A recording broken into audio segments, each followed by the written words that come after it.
Okay, so I crisp up some bacon, and then I kind of like shred it with my fingers, after it's been cooked.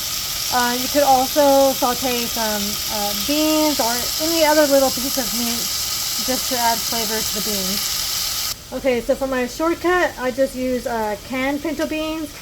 You could make them over, make them the slow way, overnight and whatnot for hours, but I take a shortcut.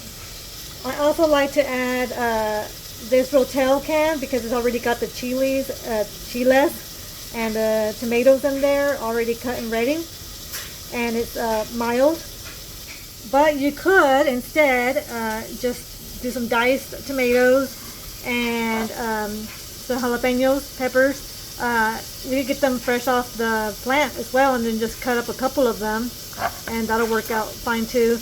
I only put like a tiniest bit of this juice and cut up some of the, like maybe 1 or 2 of the peppers and put it in there because I like mine mild. For this, 30-ounce can, I really only need to put about 1 teaspoon of the salt, 1 teaspoon of the onion, 1 teaspoon of the garlic, and 1 teaspoon of the cumin.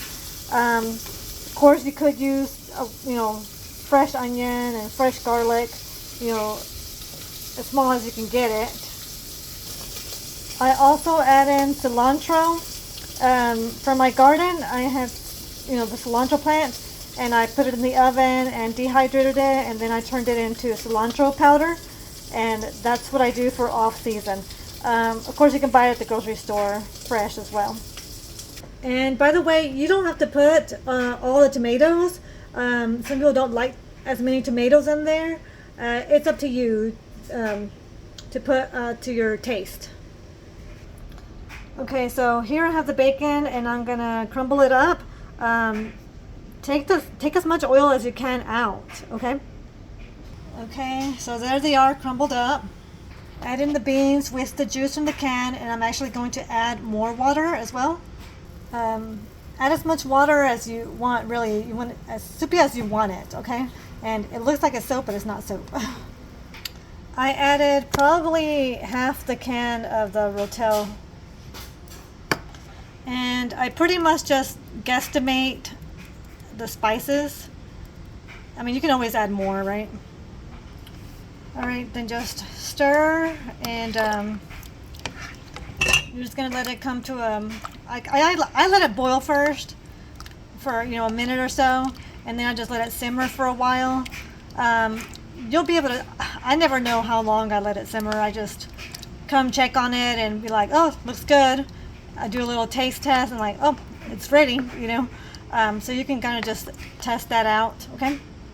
Yeah, so after some time, it'll be done. I mean, technically, it's done now, but you just want to let it simmer to let all those spices incorporate themselves, right? By the way, if you do use hot dogs, cut them lengthwise and then into little pieces. That way there won't be any choking hazards for the little toddlers that eat the beans. Okay, I would say this is done, and just add the seasonings to your taste, however your family likes it. Enjoy!